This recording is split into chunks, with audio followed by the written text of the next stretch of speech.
Good evening, or good night, whatever the heck it is at this point. Mr. Speaker, if I may, through you, a few questions to the proponent of the bill. Please proceed, sir.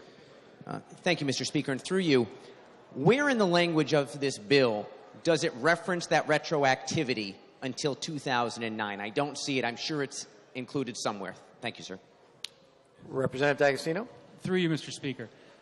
There is no, the representative is correct, there's no direct reference to 2009. Section 1A is meant to address the retroactive provision with respect to the hospitals.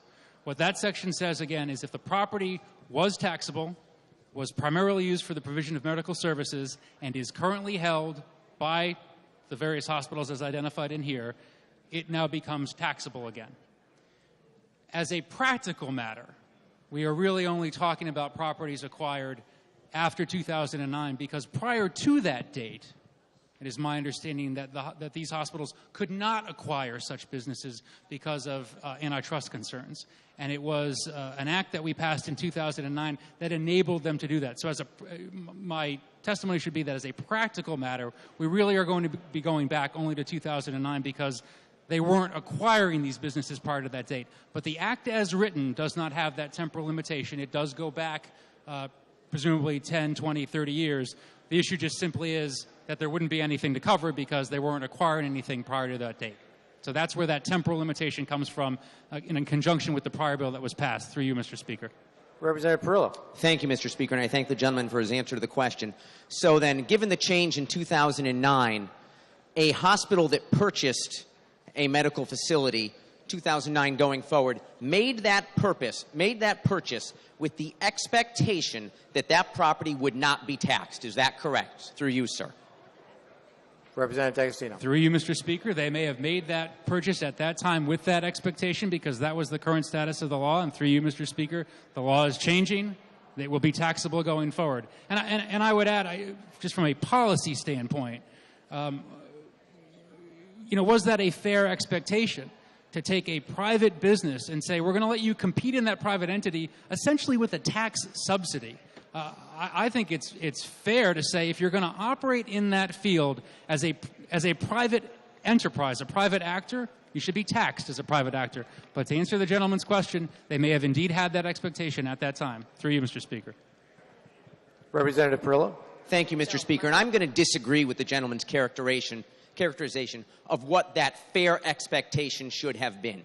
A hospital purchasing a medical facility has a reasonable right to have a fair expectation that that property was purchased and not going to be taxed because in 2009 we told them that.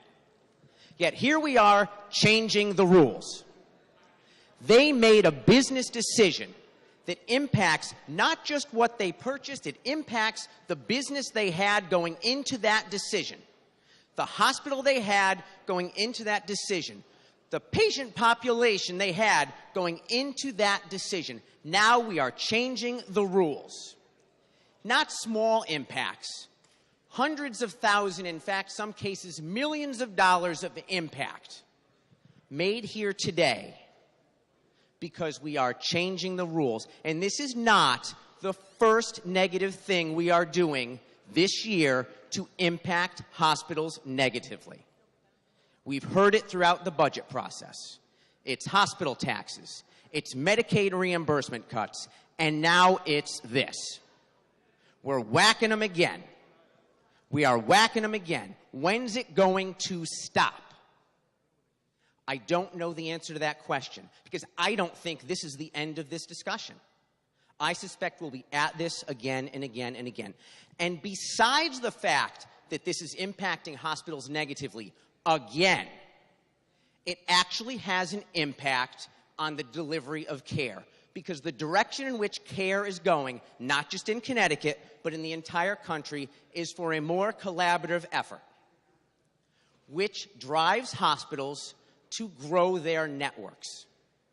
They do that by purchasing these medical facilities. Yet this bill before us disincentivizes that collaboration, disincentivizes that cohesive treatment, that expansion that is expected and, in fact, driven by the Affordable Care Act. That's what this bill does. So it doesn't just have a financial impact on hospitals, it has a practical and negative impact, in my opinion, on the delivery of care in the state of Connecticut. And I will be opposing the amendment and the bill. Thank you, sir. Care to remark further on House Amendment A?